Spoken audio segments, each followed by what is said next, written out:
A very good day to you. It's just wonderful to be with you again.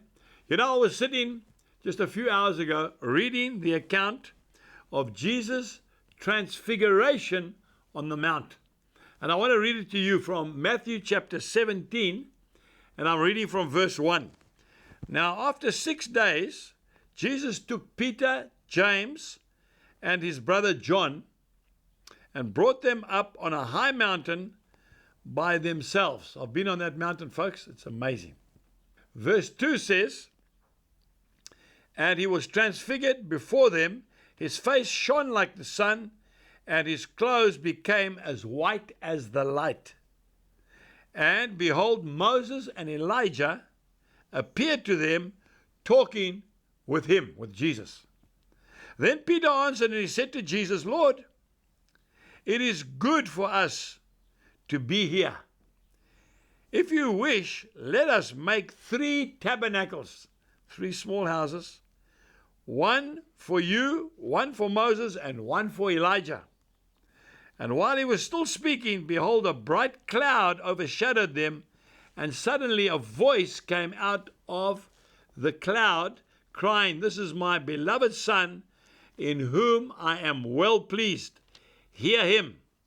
And when his disciples heard it, they fell on their faces and were greatly afraid. Then Jesus came and touched them and said, arise and do not be afraid. And when they had lifted up their eyes, they saw no one but Jesus only. Folks, we'll just stop there. Often we misunderstand what God is trying to do.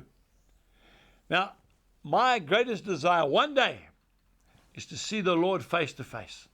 And I think you feel exactly the same way. Can you imagine that face? Can you imagine those eyes, folks? Can you imagine those arms when he says, come unto me, all of ye that are weary and heavy laden, and I will give you rest. Take my yoke upon you, for my burden is light. Folks, that's my ultimate dream, is to see the Lord face to face. You know that David said, David, who was the apple of the Lord's eye, who the Lord said is a man who's got a heart after me, he said, all I want to be one day is a doorkeeper in the house of the Lord. I'll be completely satisfied. Now, David slipped up, as we know, with Bathsheba.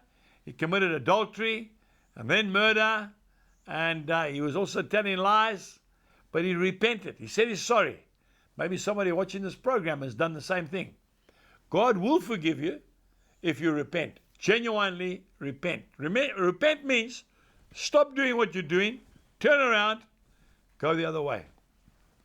And I really believe in my heart that David so loved the Lord, and he realized that he had messed up, so he just wanted to be a doorkeeper in the house of the Lord, just to gaze upon his splendor. I'm the same. Folks, I really mean this. You can have my crowns. I'm not interested in crowns. I just want to be in the presence of Jesus Christ. You know, I'm a simple man, and my understanding of heaven and hell is very simple. And this is how it goes. Heaven is to be with God, to sit in the presence of God. Hell is to be without him. To be without him. Because wherever God is not, there's depression and fear and destruction and tragedy and darkness. But wherever God is, there's hope, there's love, and there's a future. My dear friend, you and I need to strive to be closer to Jesus. We need to start doing the things that the Lord wants us to do. Let us ask that question, what would Jesus do? And then let's do it. Because our ultimate aim is to be face to face with the Son of God. What a day that'll be. So until next time, keep pressing on for him. Goodbye. We trust that you have been blessed by today's message.